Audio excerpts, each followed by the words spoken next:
Hi everyone, thanks for tuning in. Welcome back. Apologies for skipping a couple of days here. I've been in the process of moving home and also been a little under the weather with a slight cold. So this is the beginning of a new series. So I'm going to start again now with a new card from the Prophecies Oracle. So let's get started and I'll shuffle these and pull one. This deck is going to give us an overarching theme for the next series of daily dose readings that we are going to, I'm going to record today. You'll see them once every second day for the next week or so. And the card that we're going to pull from this Prophecies Oracle will be descriptive of the overarching theme for this series of readings. So let's see what we have. I'm going to take this top one. Self-love. I'm into it. See if we can get that to focus. There we go. Beautiful imagery. Again, if you're interested in this deck, this is designed and created by my dear friend Naomi. All her information and links will be in the description box below. Please do sign up for her mailing list. Check out her other work. She's an incredible illustrator, painter, poet, and she also makes jewelry. So check out the links below to find out more about her. So let's take a look at what she's written in the little booklet that comes with the deck. Here's the cover of the box. Just gorgeous. And here is the little guidebook. So, self-love. Keywords and phrases.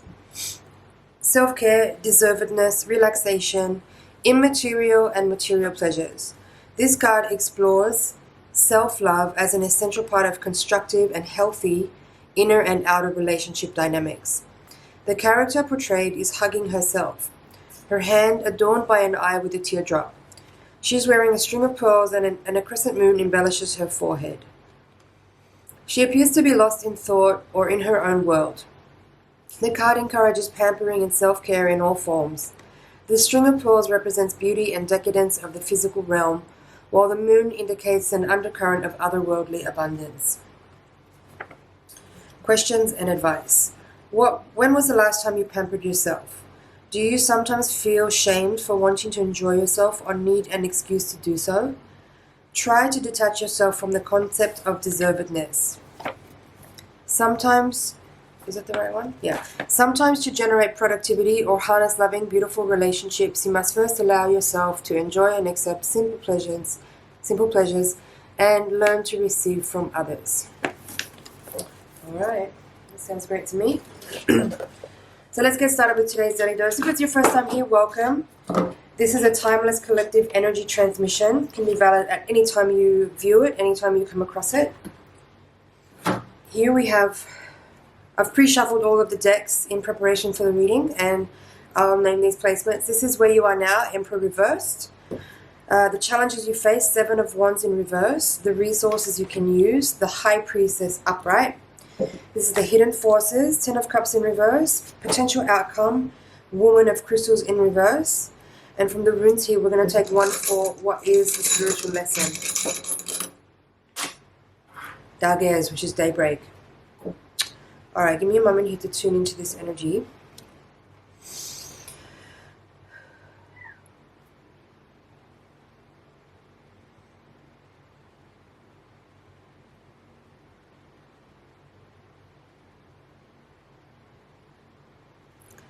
Definitely feeling something here about boundaries and about you telling the truth or you speaking your truth.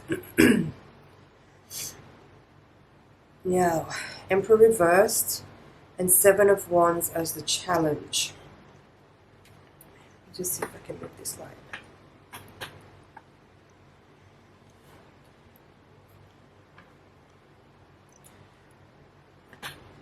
Sorry guys, just want you to be able to see the cards without that reflection. I hope that's better. Okay. The Emperor reversed with the 7 of Wands. What I'm feeling here is that someone's throwing you off.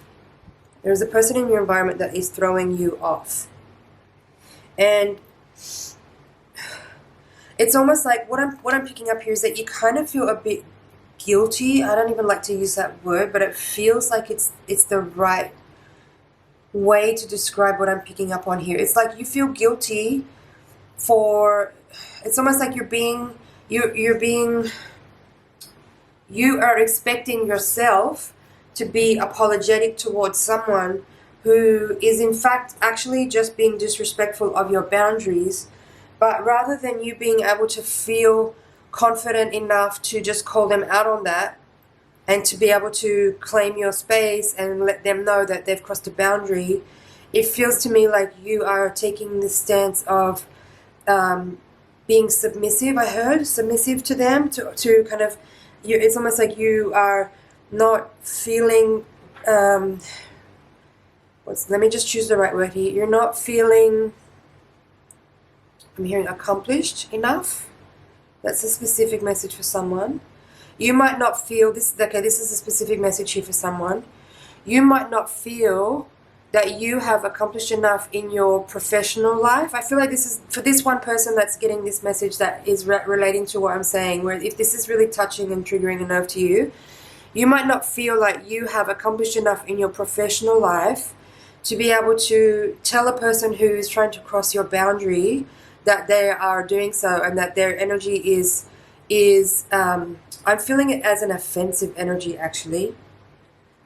That's one reading here. That's one message for someone specific. Another interpretation of this energy is that you are feeling like, and for someone, so for a different person now, this is another specific message. This person is a family member. It could be a father or a father figure or an uncle, someone who is maybe older than you and a little bit more in a slightly more authoritative or position of power than you. And there's something here about them having some kind of unfair expectations over you as far as the kind of direction you take with your life. And you are very clearly here a deeply mystical person, and you might have a path that is calling you towards the arts, or either in a creative path or in there's something here about either writing, speaking, teaching, publishing, or I said research, right? If I didn't say research, there's research here, writing, publishing, speaking, teaching, or something creative, or something in the healing arts, whatever that looks like for you. And for someone who's watching here, your father or parental figure maybe is being very disapproving of that choice or that path that you wish to take. And you are feeling very challenged by that, let's say. Like your truth is being compromised in a way. Like what you feel is your clear path forward, what you are clearly being called to do, is being questioned by someone who you consider to be an authority or someone who's parental. But for you, it's very clear.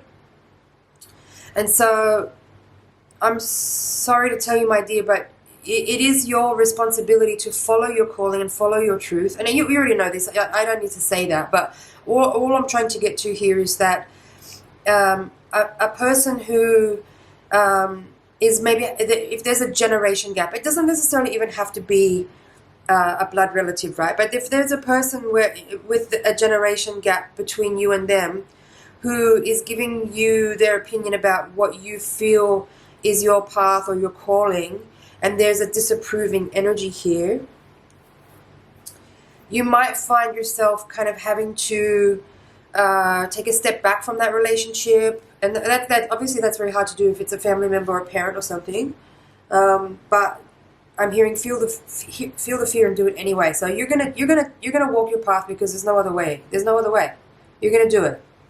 But what I think you might be learning here, and I'm still giving this very specific message here, but if anyone's still listening, and this is also relevant, right? What I'm picking up on here with this bottom line is if you are dealing with people in your life who are disapproving of your choices, who are disrespectful or what do you call that when someone is dismissive? If someone is dismissive of your passion, if someone is dismissive of your your calling, or if someone is dismissive of anything you say, then don't tell them. Queen of Swords here in reverse is saying, don't have to tell everybody everything, right? Some things you can keep quiet and secretive, and that's totally okay. Totally okay. If you know someone's going to judge you or be dismissive of you or try to, oh, I hope disown there. Oh, that's a strong one. There is definitely something in this reading about a person, I feel like it's a female energy, who is having some issues with their father or father figure. Someone here is having a very difficult time with their parents and is maybe having to find themselves going on their own way. This happened to me in my life, I might just add. So I can understand this energy very clearly, I understand this energy very well. And while it might be difficult at the time, it's actually the best thing that ever happened to me because I was able to pursue my life path without any impediments. So of course, ideally we want to have the support of our family and especially our parents. But if they don't give it and they don't approve, the best thing, in my opinion, to do, and this is very self-loving, is to cut ties and walk away. Because if you have this kind of calling like I did, there's just literally no other choice. You have to walk that path. And you know with every fucking cell of your being, with every strand of your DNA, that that's all there is. Then regardless of whether or not someone is related to you by blood, who gives a fuck what they think? That's all there is. That all there is your path. All right. Let's have a look at this rune and see if there's any additional insight that we can get there.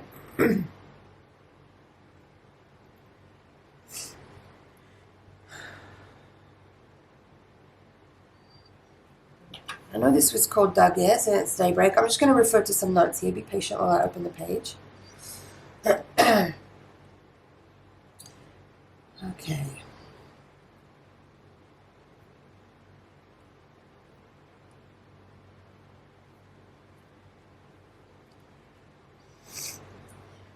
So this one, I'm still trying to load it now, but I feel like the sun, kind of a sun energy with this rune.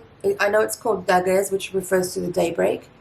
So that sort of says to me that there is going to be a moment where there's a breakthrough happening, where clarity is kind of what brings you through something difficult, right? Your clarity, clearly with the High Priestess here and the Queen of Swords, you have a deep clarity about your purpose or whatever it is, whatever we're talking about here for you. Obviously this is general, so it's going to be different for everyone. You have absolute clarity. There is a breakthrough that's been made here. And with that comes hopefulness and happiness and purposefulness and a direction to move towards. Even if there is some difficult energy, even if there's some loss, even if there's disapproval, you know, with this, the Ten of Cups here for me in the reverse is, again, is some kind of family energy.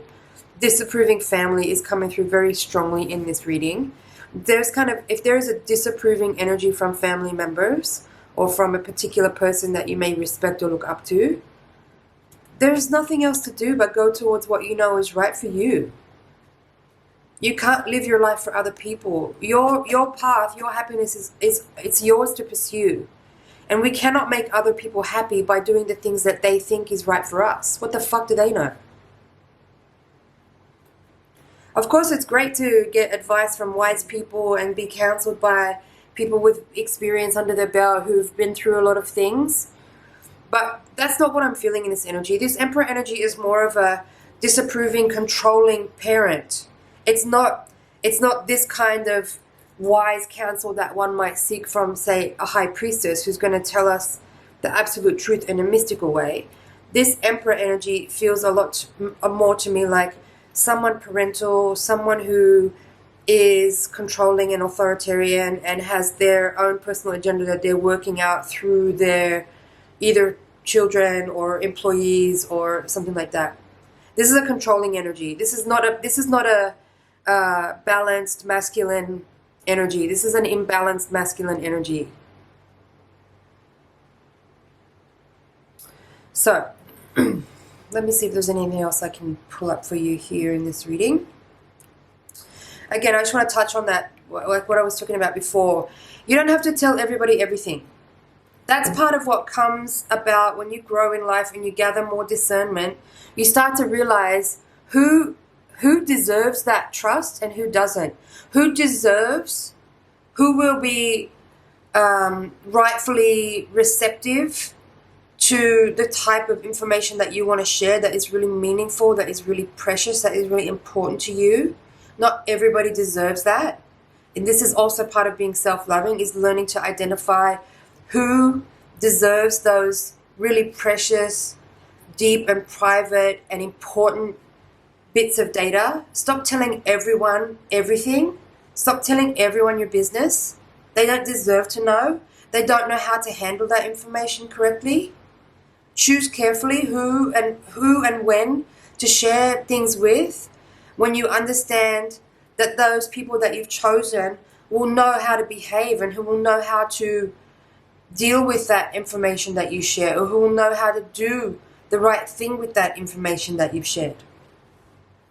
Right? Then you don't have to necessarily activate so much of this defensiveness and this like kind of pushing back energy. If you understand like how you're going to be received by different types of people, then that kind of like needing to have those kind of forceful boundaries is not as much of an issue. Right. And that's also part of this energy of awareness and awakening. The clarity that you get when you start to understand who deserves your secrets, who deserves your most precious, important information, who deserves to learn about your passions and about your truths, your fundamental truths. Not everybody deserves that. What else do we have here? I'm just okay, let me read out to you what it says about this rune. So Dages is day or dawn. It's the daybreak. Breakthrough, awakening, awareness. Daylight clarity as opposed to nighttime uncertainty. A time to plan or embark on an enterprise. The power of change directed by your own will. Transformation. Hope, happiness, the ideal. Security and certainty, growth and release. Balance, the balance point where the two opposites meet. All right. Now, this rune obviously doesn't have a reversal. It's the same in both directions. But I'll read what it says to you, because with the runes, with those runes that don't have reversals, there is like ways you could read the rune if there was like a debilitated energy, for example. So just to give you the other end of it, so you can decide for yourself what you want to take here. So Dages in opposition would be a completion, an ending, a limit, coming full circle, blindness, and hopelessness. So I don't necessarily feel that in this energy. I feel like as a spiritual lesson in this reading, what I've covered here about you sharing your truth with the right people, that's what is I feel more important in this energy. I feel there is some strong family disapproval energy in this reading, and that for you, the awareness and the awakening is about you being utterly committed to your truth, to your path. And if that means walking away from, family members or people who have been at one point very close confidants, or people that you've trusted or looked up to, then this is the moment. Alternatively, there's also this message here about not necessarily sharing everything with everyone. That's why I feel like the Queen of Swords is here in reverse. It's about you being more discerning as far as who you share important information and insight with. And with that, I feel that's it for this reading. I'm going to close this one out. It's good to be back. I definitely have missed doing these readings, so thanks for being patient with me. It's been an honor and a pleasure to read for you. Thank you for watching. Please like, share, comment, subscribe. Check out the information about Naomi and her works in the description below. I will see you in the next one. Bye for now.